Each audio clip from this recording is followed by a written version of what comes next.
देश में आज जो तेल का दाम 100 रुपए से ऊपर जा चुका है, लोग सवाल उठा बोलकर हिंदू मुस्लिम को लड़ाना चाहता है। पेशाब करके पाक होने का तरीका नहीं है, वो हमें बताएंगे कि हम कैसे मुसलमान हैं। ये क्या तरीका है?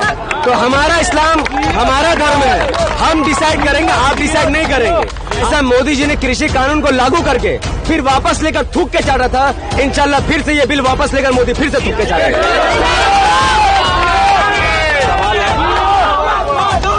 ठीक है जोर से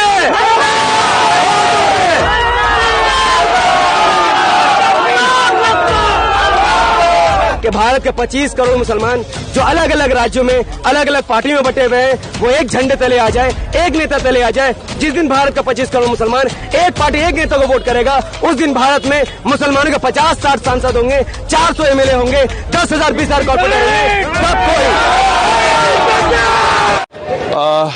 जय हिंद दोस्तों, मेरा नाम है रजा अंसारी। पूरे देश भर में वक्फ बिल के खिलाफ विरोध प्रदर्शन हो रहा है और साथ ही साथ पश्चिम बंगाल के कोलकाता में जमीयतुल उलमा हिंद ने एक बड़ा विशाल मिছিল बुलाया था और जिसमें लाखों की संख्या में लोग जो है पश्चिम बंगाल में उतरे थे। यहाँ पर नीतीश कुमार और चंद्रबाबू नायडू जो इंडिया के अलायंस है, जिनको मुसलमानों का बड़ा वोट मिलता है, उनको जो है लोग जूतों और चप्पलों से उनका स्वागत करे। या देखिए किस तरह से लोग नाराज है और काफी सारे पश्चिम बंगाल के लोग यहाँ पर देखिए किस तरह से नाराजगी का जाहिर कर रहे हैं और जिस तरह से लगातार जूता चप्पल जो है नीतीश कुमार की तस्वीरों पर किया जा रहा है। अब सवाल है कि अच्छा नफीस साहब, ये है कि पूरे पश्चिम बंगाल, पूरे कोलकाता में लोग सड़कों पर है, तो क्या है ये बिल वापस जाएगा या ये भीड़ के बाद जो है फिर लोग शांत पड़ जाएंगे?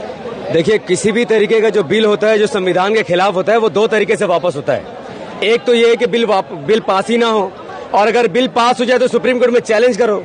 अब चूंकि सुप्रीम कोर्ट में ये बिल चैलेंज हो चुका है, तो सुप्रीम कोर्ट कैसे फैसला देगी?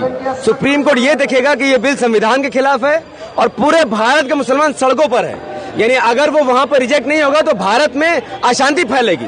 मुस्लिम वक्फ बोर्ड क्या है? मैं खुद, हमारे जैसे हजारों वकीलों का मानना है, मुस्लिम समाज भी और दूसरे लोग भी जो कोई धार्मिक यूज के लिए, समाज के भले के लिए कोई अपनी प्रॉपर्टी गिफ्ट करता है, वही तो वक्फ है। वक्फ बोर्ड उसी का काम देखता था। उसके अंदर इनका कहना है कि जब भाई हिंदू मंदिरों में, गुरुद्वारों में या और भी कहीं जब दूसरे रिलीजन के लोगों को शामिल नहीं किया जाता, तो वक्फ बोर्ड के अंदर, वक्फ कानून के अंदर इस मामले में गैर मुस्लिम को शामिल करने के लिए कानून क्यों पास कर रहे हैं? आप इस जिद पे क्यों अड़े हुए हैं? और दूसरा, पावर डीसी के हाथ में देना। डीसी के हाथ में पावर देना ऐसे ही है जैसे अंग्रेजों के गुलाम होते थे ना डीसी सारे, हर डिस्ट्रिक्ट पे एक गुलाम होता था, मदारी का बंदर होता था और उसके जरिए वो देश पे राज करते थे, लोगों को डराते थे, लोगों के अधिकारों को हनन करते थे, धारा 144 लगाते थे। ये इसी का नाम तानाशाही है, इसी का नाम तानाशाही। तो अगर वक्फ की जमीन है तो पैसे दे दो ना मुसलमान समाज को। ये मुसलमान समाज विदेशी है क्या? ये देश के नागरिक हैं, उस समाज के भले के लिए पैसे दो।